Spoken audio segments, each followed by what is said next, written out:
ECL এর বাকুল এলাকার নাগকাজরা কৈলারি পাশের বস্তিতে বহু মানুষ দীর্ঘদিন ধরে বসবাস করছেন। বৃহস্পতিবার হঠাৎ ইসিএল কর্তৃপক্ষ বস্তির বিদ্যুৎ সংযোগ বিচ্ছিন্ন করে দেয়। এর জেরে বস্তিবাসীদের মধ্যে তীব্র ক্ষোভ ছড়িয়ে পড়ে।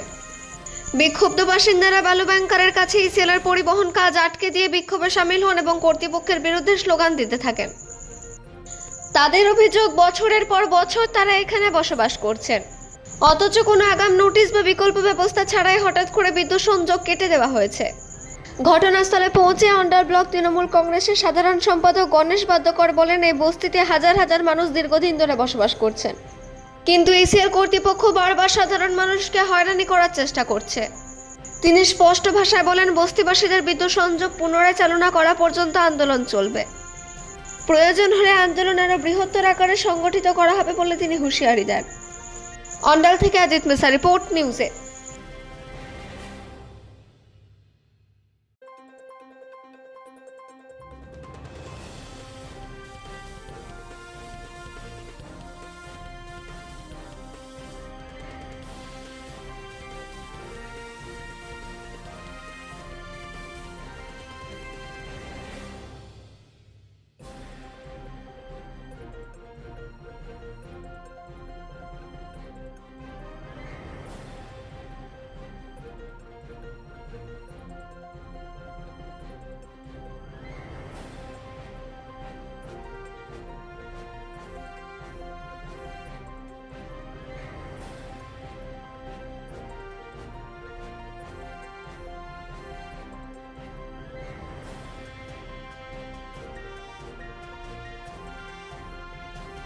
কারণ লাইন বেছে বেছে লাইন কাটা হয়েছে।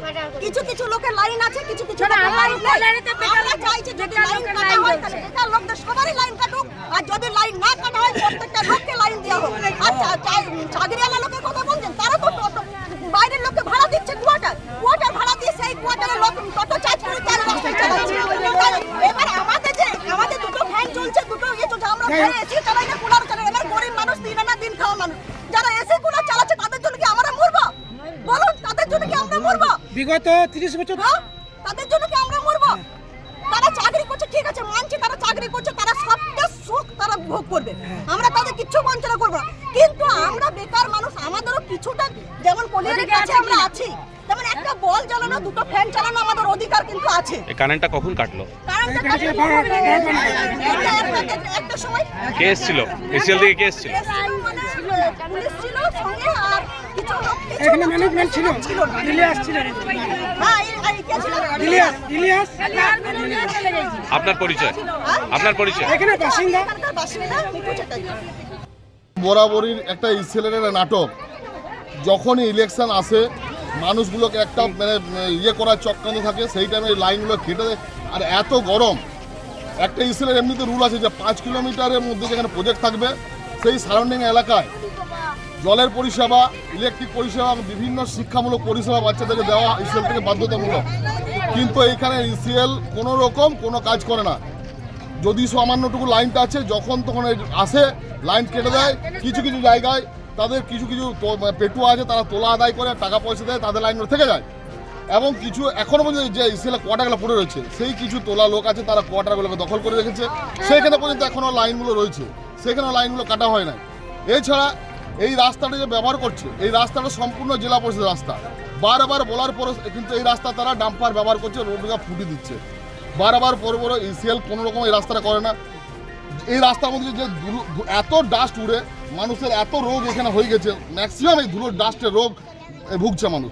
না কোনো রকম তিরপল ঢাকা দেওয়া, না কোনো তারা রাস্তার মধ্যে জল দেওয়া, কোনো রকম কিছু দেয় না।